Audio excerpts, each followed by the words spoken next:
Let's see if I can get on foil with really little wind and a Parawing.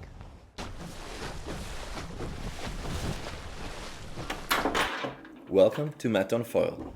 Good morning, everyone. I'm excited for today because of the lack of wind. The wind should start in a couple of hours, but I'm here early. Why? Because I want to see how much wind that you actually need to get on foil. And I'm trying everything I've got today. I've got this hollow SUP downwind board from Doré. Thank you very much, Doré. It's actually, there's air inside. There's also sometimes water inside because it has some cracks. So, but in order to get on foil, this is a long, narrow SUP-Foil-Board. Now what's super important, obviously, is to put an up on foil sticker on it. If you don't know, it's a podcast about foiling. And Doré, yes, you can take it off afterwards, but you know, that's just what needs to be done. I'm gonna track this session with Foil Sessions. It's the app that lets you track all your foiling sports. And today I really want to see how much of the time I was actually on foil. So how good was my ratio of foiling to not foiling? Doesn't look too good, does it? As for the foils, I'm using the Barracuda L, which is my go-to foil usually. Super nice glide, and it turns quite well. Not too high aspect. It's got an aspect ratio of a little over 10. It's got a span of 1050, and gonna take the long tail, not in all the back position, but in the S position with the Barracuda L tail, which also pretty high aspect, pretty nice and slim. Let's see if that equipment gets me on foil in marginal conditions at best. I mean,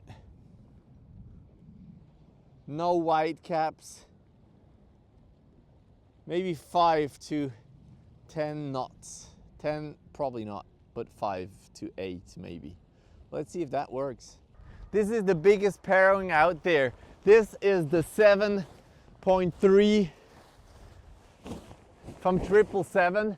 So this Parawing is huge. Let's see if I can get on foil. I would say 7 or 8 knots out there. The Parawing flies. Let's see how it is when it gets wet. So then it was time to get out, and it was not 7-8 knots, it was 5 knots, and the Parawing barely flew, and I had no chance. I tried pumping just with my legs, maybe a little bit with the Parawing as well, but I had no chance. I went out and came back 2 times, and really it felt like there was nothing going on. So 5 knots, not possible, at least for me it wasn't. So then I came back in. I was a little frustrated, honestly, and I just double checked if there was any water in the board. And of course, yes, there was a couple of liters in the board, and then I went back out. And yeah, I got better.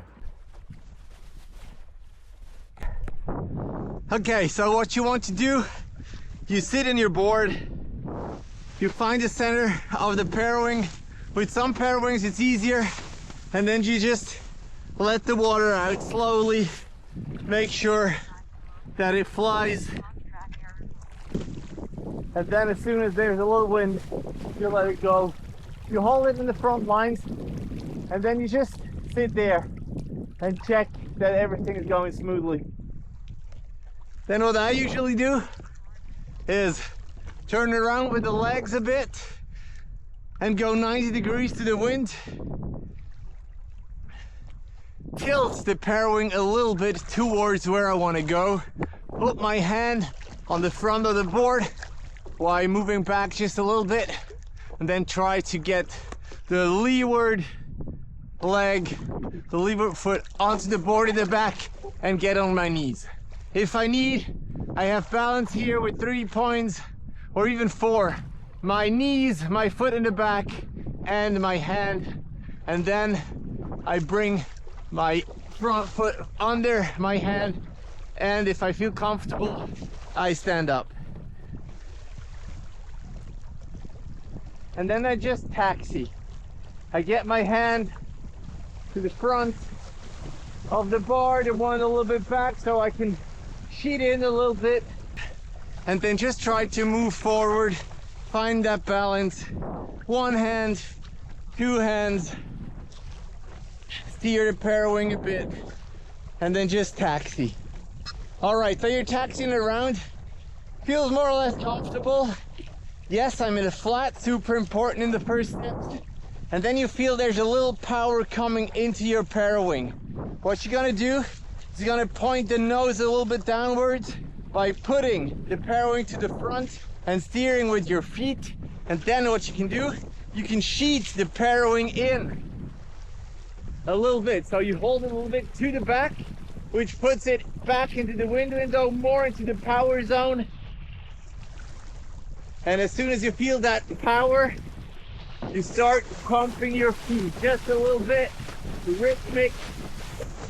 And if you feel, all right, that's the moment that can go, you go. If you feel like not gonna work, you're gonna board.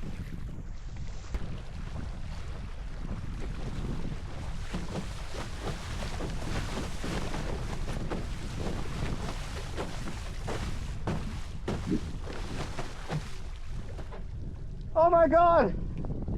What? This is crazy!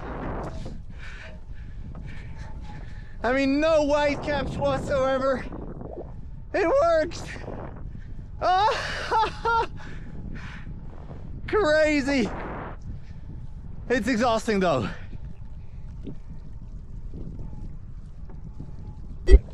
Usually you taxi just a little bit against the wind, so a little less than 90 degrees. Like that, you don't take wind out of the Parawing.